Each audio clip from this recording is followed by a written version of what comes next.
ഇന്നത്തെ video mister light എന്ന ബ്രാൻഡിൻ്റെ ഒരു 40 ഇഞ്ചിൻ്റെ LED ബാക്ക് ലൈറ്റ് മാറുന്ന വീഡിയോ ആണ്. ഇത് വീഡിയോ ചെയ്യാനുള്ളൊരു കാരണം കൂടെ ഉണ്ട്. നമുക്കൊരു കോൾ വന്നിരുന്നു. ഒരു കസ്റ്റമർ തന്നെ ഈ LED കംപ്ലൈൻ്റ് ആയപ്പോൾ അത് മാറി ഇട്ട് ഓക്കെ ആയി. പക്ഷേ ഡിസ്പ്ലേയിൽ ലൈനുകൾ വന്നിട്ടുണ്ട്.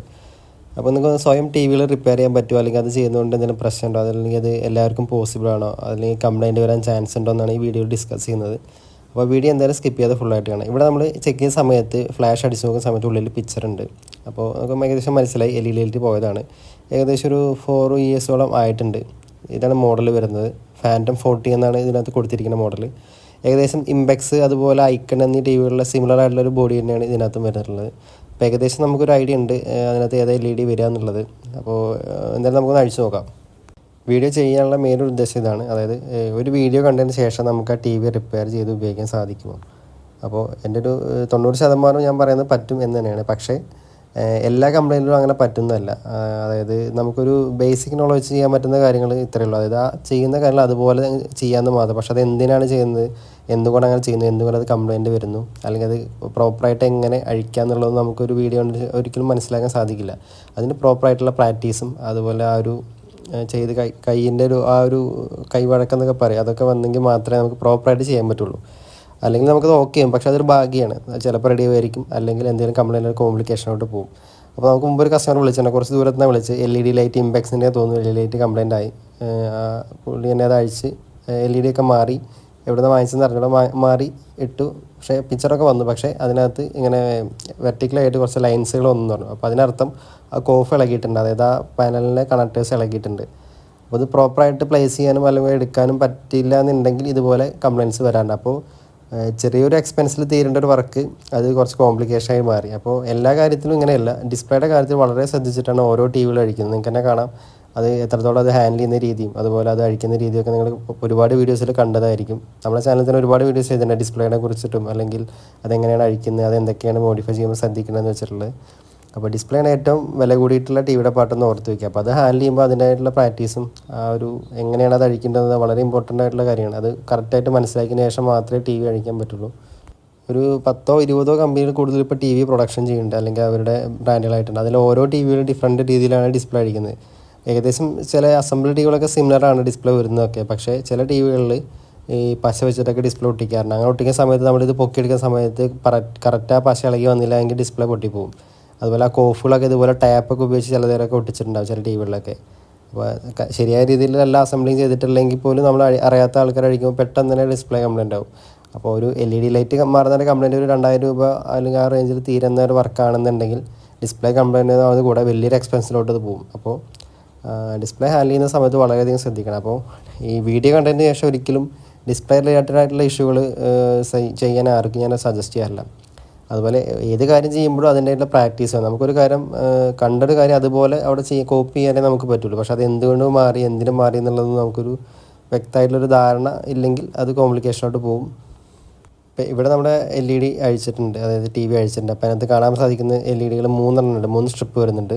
ഇവിടെ ഇതിനകത്ത് ഉപയോഗിച്ചിട്ടുള്ളത് മൊത്തം 8 LED ആണ്. ഒരു സ്ട്രിപ്പിൽ 8 LED, അങ്ങനത്തെ 3 എണ്ണം, അതായത് 124 LED ഇതിനകത്ത് യൂസ് ചെയ്യുന്നുണ്ട്. എല്ലാം 3 വോൾട്ടാണ് വർക്ക് ചെയ്യുന്നത്. താഴെയും മിഡിലായിട്ട് വരുന്ന LED ചെക്ക് ചെയ്തത് പോയിട്ടില്ല, പക്ഷേ മേലത്തെ ഒരു LED പോയിട്ടുണ്ട്. ഇവിടെ കാണാൻ LED കോർണറിലുള്ള LED വർക്കിംഗ് അല്ല, രണ്ടാമത്തെ LED വർക്കിംഗ് അല്ല, ബാക്കി എല്ലാ സ്ട്രിപ്പുകളും വർക്കിംഗ് ആണ്. പക്ഷേ ഇവിടെ നമ്മൾ ചെയ്യുന്നത് ആ മൊത്തം LED യൂണിറ്റ് തന്നെ മാറുകയാണ്. അതായത് ആ 3 സ്ട്രിപ്പുകളും കംപ്ലീറ്റ് ആയിട്ട് മാറുകയാണ്. അപ്പോൾ ചിലർക്കാണ് ഡൗട്ട് വന്നിരിക്കും, ഒരെണ്ണം മാറിയാൽ മതിയല്ലോ, ഒന്ന് മാത്രമല്ലേ പോയിട്ടുള്ളൂ, അല്ലെങ്കിൽ ആ സിംഗിൾ പീസായിട്ട് നമുക്ക് മാറാൻ പറ്റും എന്നുള്ള ഒരു ചോദ്യം വരും. അപ്പോൾ അതിനുള്ള ഉത്തരമാണ് ഇതെല്ലാം ഒരു ഏജ് ആയിട്ട്, അതായത് എല്ലാം 4 വർഷം കൂടുതലായിട്ടുണ്ട്. അപ്പോൾ നമ്മൾ ഒരെണ്ണം മാറുന്ന സമയത്ത് ആ ഒരെണ്ണം കംപ്ലൈൻറ്റ് ഇനി വരില്ല, അതായത് അത് കുറച്ച് നാളോടെ നിൽക്കും, ഒരു 3 വർഷം കൂടെ നിൽക്കും. പക്ഷേ തൊട്ടടുത്തുള്ളതൊക്കെ എപ്പോൾ വേണമെങ്കിൽ പോകാൻ സാധ്യതയുള്ളതാണ്. അതിപ്പോൾ നമുക്ക് എപ്പോൾ പോകുന്നുള്ള പ്രെഡിക്റ്റ് ചെയ്യാൻ പറ്റില്ല. അപ്പോൾ LED ലൈറ്റിനെ ആദ്യം റിസ്ക് എടുക്കരുത്, അത് ഫുൾ യൂണിറ്റ് തന്നെ എപ്പോഴും മാറാൻ ശ്രദ്ധിക്കുക. മുഴുവനായിട്ട് മാറുകയാണെങ്കിൽ നമുക്ക് എന്തായാലും ഒരു 3 to 4 ഇയേഴ്സ് എന്തായാലും മിനിമം ലൈഫ് കിട്ടും. ഇവിടെ നമ്മൾ ചെയ്യുന്നത് അതാണ്, ആ LED യൂണിറ്റ് കംപ്ലീറ്റ്, ആ 3 എണ്ണം വരെ കംപ്ലീറ്റ് മാറുന്നുണ്ട്.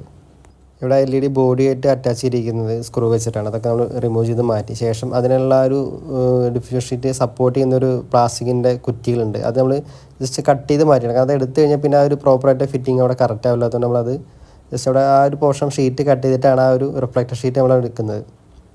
അപ്പോൾ അതിന് ശേഷം നമ്മൾ LED റിമൂവ് ചെയ്ത് മാറ്റി പുതിയ LED പ്ലേസ് ചെയ്യാൻ പോകണം. സെയിം LED തന്നെയാണ് നമ്മൾ യൂസ് ചെയ്യുന്നത്. പിന്നെ ചിലർക്കുണ്ടാകുന്ന ഒരു ഡൗട്ടാണ് എന്തുകൊണ്ട് LED 3-4 വർഷമാകുമ്പോൾ പോകുന്നു, എല്ലാ ടി വിയിലും അത്തരത്തിൽ പോകാറില്ലല്ലോ, അതെന്തുകൊണ്ടായിരിക്കുന്നത്. അപ്പോൾ അതിനൊരു ഉത്തരമാണ് യൂസ് ചെയ്യുന്ന LED ക്വാളിറ്റിയും അതുപോലെ അതിനകത്ത് യൂസ് ചെയ്യുന്ന ബോർഡിൻ്റെ ഡ്രൈവ് LED സപ്ലൈ ഉള്ള ഡ്രൈവിൻ്റെ ഒരു ഡിസൈനും പോലെ ഇരിക്കും. കാരണം LED കറക്റ്റായിട്ടല്ല മാച്ചായിട്ടല്ല ആ ഒരു സപ്ലൈ എങ്കിൽ LED പെട്ടെന്ന് തന്നെ പോകും. പിന്നെ പ്ലാസ്റ്റിക്കിൻ്റെ ബോഡിയിലാണെങ്കിൽ ലൈഫ് പൊതുവെ കുറവാണെന്ന് പറഞ്ഞിട്ടുണ്ട് നമ്മൾ 1-2 വീഡിയോസിൽ. അതെല്ലാ ടി വിയിലല്ല, LED ക്വാളിറ്റി ഉള്ളതാണെങ്കിൽ അത്യാവശ്യം ഒരു 6 വർഷമൊക്കെ കിട്ടാം. വീഡിയോകോണിൻ്റെയൊക്കെ ചില ടി വികളിൽ പ്ലാസ്റ്റിക് ബോഡിയിൽ 6-7 വർഷമായിട്ടാണ് ഇപ്പോഴാണ് LED ലൈറ്റ് പോയിട്ട് നമുക്ക് കിട്ടാറുള്ളത്. അങ്ങനത്തെ ഒരു 1-2 കംപ്ലയിൻറ്റ് ചെയ്തിട്ടുണ്ട്. പക്ഷേ വീഡിയോ ചെയ്തിട്ടില്ല. അതിനകത്തൊക്കെ യൂസ് ചെയ്തിരിക്കുന്നതൊക്കെ പ്ലാസ്റ്റിക് ബോഡിയാണ്. പക്ഷേ അതിൻ്റെ LED ക്വാളിറ്റി ഉള്ളതുകൊണ്ടാണ് അത്ര ലൈഫ് കിട്ടിയത്. ഇവിടെ നമ്മൾ LED കണക്ട് ചെയ്ത് ചെക്ക് ചെയ്തിട്ടുണ്ട്, എല്ലാം പ്രോപ്പറായിട്ട് വർക്കിംഗ് ആയിട്ടുണ്ട്. അതുപോലെ നമ്മൾ നേരത്തെ കണ്ടിരുന്ന ആ ഒരു റിഫ്ലക്ടർ ഷീറ്റിനകത്തുള്ള ആ ഒരു കാർബണൊക്കെ നന്നായിട്ട് ക്ലീൻ ചെയ്തിട്ടുണ്ട്. എന്നിട്ട് ആ പുറമെയുള്ള ഷീറ്റുകൾ കംപ്ലീറ്റ് അതിനകത്ത് പ്ലേസ് ചെയ്തിട്ട് ആ സൈഡിലുള്ള നമ്മളെ പാനൽ വയ്ക്കാനുള്ള ഒരു പ്ലാസ്റ്റിക്കിൻ്റെ ഒരു ബീഡിങ് കൂടെ കറക്റ്റായിട്ട് ഫിറ്റ് ചെയ്ത് കൊടുക്കുന്നുണ്ട്. ഇപ്പോൾ നമ്മൾ ഈ വെച്ചുകൊണ്ടിരിക്കുന്ന പ്ലാസ്റ്റിക്കിൻ്റെ ബീഡിങ് ശരിക്കും പറഞ്ഞാൽ ആ ഒരു ബോഡിയായിട്ട് കറക്റ്റ് ഫിറ്റ് അല്ല. അതായത് ഒരു സാറ്റിസ്ഫൈഡ് അല്ല ഞാൻ ആ ഒരു കാര്യത്തിൽ. ഇതല്ല പല ടി വികളിലും ഇങ്ങനെ ഉണ്ട്. അപ്പോൾ നമ്മളത് ഇരിക്കുന്ന സമയത്ത് നോർമലി വെക്കുന്ന സമയത്ത് പോലും ആ ഒരു അത്ര എക്സ്പേർട്ടായിട്ടുള്ള വെക്കുന്ന ആളുകൾ പോലും വളരെ ശ്രദ്ധിച്ചിട്ടൊക്കെയാണ് ഈ ഒരു സാധനം വെച്ച് രണ്ടാമത് ഡബിൾ ചെക്ക് ചെയ്തതിന് ശേഷം മാത്രമാണ് ഡിസ്പ്ലേ ഇടുന്നത്. കാരണം ഇത് ഇടയ്ക്ക് ചില സൈഡിൽ ഇങ്ങനെ അത് പ്രോപ്പറായിട്ട് ഇങ്ങനെ പ്രസ് ആവാതെ അല്ലെങ്കിൽ ഒരു ലോക്ക് വീഴാത്തൊക്കെ പോലെ ഉണ്ട്. അത് ആ ബോഡി ഡിസൈനും അങ്ങനെയാണ്. അപ്പോൾ ഇത്തരത്തിലുള്ള ടി വിയാണ് നിങ്ങൾ അഴിക്കുന്നതെങ്കിൽ ഷുവറായിട്ടും ഡിസ്പ്ലേ പൊട്ടും അല്ലെങ്കിൽ കംപ്ലയിൻറ്റ് വരും. കാരണം അത്രയും ഡബിൾ ചെക്കൊക്കെ ചെയ്തതിന് ശേഷമാണ് ആ ഒരു ഫ്രെയിം ഇതിനകത്ത് ഇട്ടിട്ടുള്ളത്. വീഡിയോനകത്ത് ഫുള്ള് കാണിച്ചില്ല, പക്ഷേ നമ്മൾ 2-3 തവണ ഡബിൾ ചെക്ക് ചെയ്ത് കറക്റ്റായിട്ട് ഇരുന്നോ നോക്കിയതിന് ശേഷമാണ് ഈ ഡിസ്പ്ലേനകത്ത് പ്ലേസ് ചെയ്തിട്ടുള്ളത്. ഈ മിസ്റ്റർ ലൈറ്റ് എന്നല്ല, ഒട്ടുമിക്ക ചില കമ്പനികളിലൊക്കെ ഈ കോർണറിൽ മാത്രമൊക്കെ ആയിട്ട് ആ ഒരു ബീഡിങ് വെക്കാൻ ഇമ്പാക്സിലൊക്കെ കണ്ടിട്ടുണ്ട്. അപ്പോൾ അങ്ങനെ വെക്കുന്ന സമയത്ത് ചിലത് കറക്റ്റായിട്ട് ഇരുന്നില്ല എങ്കിൽ ഡിസ്പ്ലേ പൊട്ടിപ്പോവും. അല്ലെങ്കിൽ ഈ പറഞ്ഞ പോലെ സൈഡ് കോഫൊക്കെ ഉള്ള പാനലാണെങ്കിൽ കോഫ് മടങ്ങിപ്പോകാൻ സാധ്യതയുണ്ട്. അങ്ങനെയാണെങ്കിൽ ലൈനുകളോ അല്ലെങ്കിൽ പകുതി പിക്ചർ കാണാതെയൊക്കെ വരാറുണ്ട്. അപ്പോൾ ഇവിടെ നമ്മൾ ആ ഒരു ഫ്രെയിം ഇട്ട് നേരെ ഇൻവെർട്ടഡായി വെച്ച് അതിൻ്റെ താഴെയുള്ള സ്ക്രൂ ഒക്കെ ഇട്ട് കൊടുത്തിട്ടുണ്ട്. അതിന് ശേഷം ആ ഒരു സ്കെയിലർ ബോർഡ് ബോഡിയായിട്ട് ജസ്റ്റ് ഒന്ന് ഒട്ടിച്ച് കൊടുക്കുന്നുണ്ട്.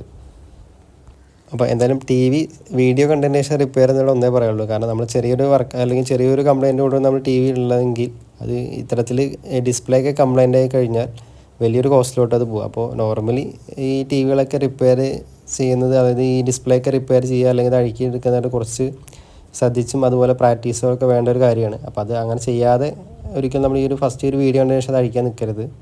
അപ്പോൾ അങ്ങനെ ഉണ്ടെങ്കിൽ നിങ്ങൾ ടെക്നീഷ്യൻ വിളിച്ച് കാണിക്കുക. നിങ്ങൾക്ക് അതിനെക്കുറിച്ചുള്ള അറിവുണ്ടെങ്കിൽ ഇങ്ങനെ പറഞ്ഞ് മനസ്സിലാക്കുക, അത് ഇങ്ങനെയാണ് കംപ്ലയിൻറ്റ്, എന്താണ് അതിൻ്റെ സൊല്യൂഷൻ എന്നുള്ളത് ചോദിച്ച് മനസ്സിലാക്കിയ ശേഷം മാത്രം റിപ്പയർ ചെയ്യുക.